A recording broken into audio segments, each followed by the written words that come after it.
क्या भारत का लोकतंत्र खतरे में है?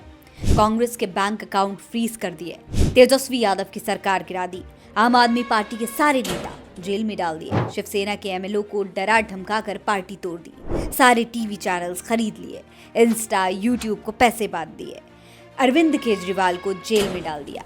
ऐसे में सवाल उठना लाजमी है कि क्या सच में भारत का लोकतंत्र खतरे में है? दोस्तों, दिल्ली के मुख्यमंत्री अरविंद केजरीवाल जो भ्रष्टाचार के खिलाफ लड़ने की मुहिम के साथ ही राजनीति में आए थे, वो आज खुद भ्रष्टाचार के आरोप में बुरी तरह घिर चुके हैं। केजरीवाल को गिरफ्तार कर लिया गया है। केजरीवाल को गुरुवार देर शाम ईडी की टीम ने दिल्ली शराब घोटाले मामले में गिरफ्तार कर लिया।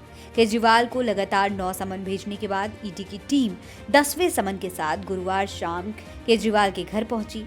ईडी के एसीपी रैंक के अफसरों ने केजरीवाल से 2 घंटे पूछताछ की। इस दौरान ईडी के संयुक्त निर्देशक कपिल राज भी केजरीवाल के आवास पर मौजूद रहे। पीएमएलए की धारा 50 के तहत केजरीवाल का बयान दर्ज किया गया और फिर उनकी गिरफ्तारी हो गई। इसी के साथ केजरीवाल ऐसे पहले मुख्यमंत्री बन गए हैं जो पद पर रहते हुए गिरफ्तार हुए हैं। दोस्तों, दिल्ली के मुख्यमंत्री अरविंद केजरीवाल की गिरफ्तारी को लेकर चर्चाएं तो पहले से ही तेज थी। लगातार 2 साल से दिल्ली की राजनीति में चर्चाओं में रहे शराब घोटाले की जद में आम आदमी पार्टी के शीर्ष नेता एक एक करके आते रहे हैं और अब इसकी चपेट में पार्टी के मुखिया केजरीवाल भी आ गए हैं। दोस्तों, मुख्यमंत्री अरविंद केजरीवाल जो कि भ्रष्टाचार के खिलाफ लड़ने की मुहिम के साथ राजनीति में आए थे, वो आज खुद ही भ्रष्टाचार के आरोप में बुरी तरह फंस गए हैं, या कहें कि उन्हें फंसा दिया गया है। अरविंद केजरीवाल पर दोस्तों ये कार्रवाई ऐसे वक्त में हुई है जब कुछ ही दिनों में लोकसभा का चुनाव होने वाला है और उसी से पहले इंडिया गठबंधन के सबसे बड़े साथी यानी कि आम आदमी पार्टी के अरविंद केजरीवाल को गिरफ्तार कर लिया गया। दोस्तों, ये गिरफ्तारी कई बड़े सवाल खड़े करती है।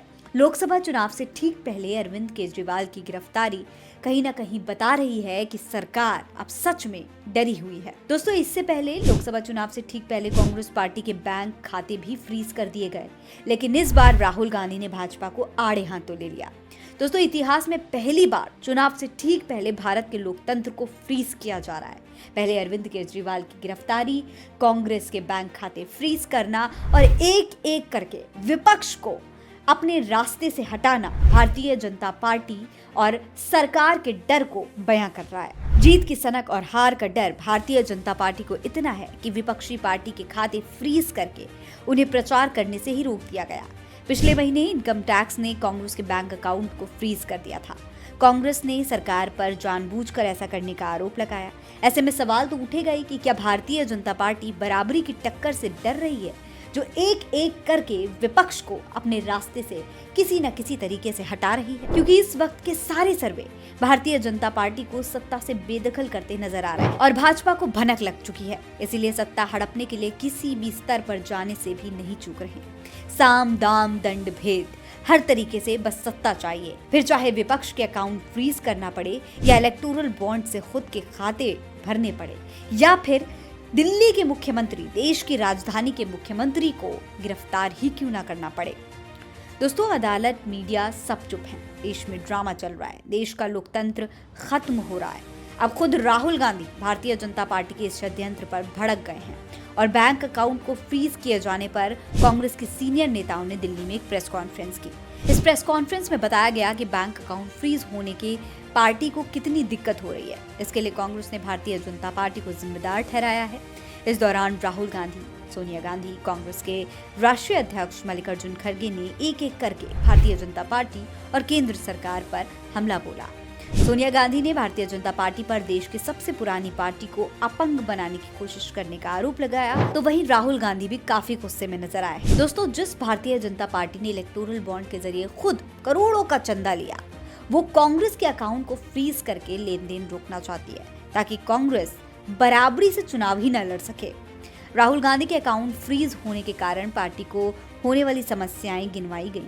राहुल ने इसके लिए भाजपा को जिम्मेदार ठहराया और किसी भी कोर्ट या चुनाव आयोग की तरफ से कोई भी कदम नहीं उठाए जाने पर भी नाराजगी जताई। उन्होंने कहा, हमारे नेता हवाई सफर नहीं कर पा रहे हैं, यहाँ तक कि वो ट्रेन सफर भी नहीं कर पा रहे हैं। हम ट्रेन का टिकट तक नहीं ले पा रहे। हमारे लिए अपने नेताओं को एक शहर से दूसरे शहर भेजना मुश्किल हो गया है। आज हम विज्ञापन नहीं दे पा रहे हैं। देश के 20% लोग हमें वोट देते हैं, लेकिन आज हम 2 रुपए की पेमेंट नहीं कर पा रहे। ऐसा हमें चुनाव में अपंग बनाने के लिए किया गया है। दोस्तों, देश में संवैधानिक संस्थाओं की लाचारी पर भी उन्होंने सवाल उठाते हुए कहा कि कोर्ट, चुनाव आयोग और बाकी संस्थाएं ये सब होते हुए देख रही हैं, लेकिन कुछ नहीं कर पा रही। यहाँ तक चुनाव आयोग भी चुप है। भारत में लोकतंत्र है, ये बात बिल्कुल झूठ है। भारत में कोई लोकतंत्र नहीं है।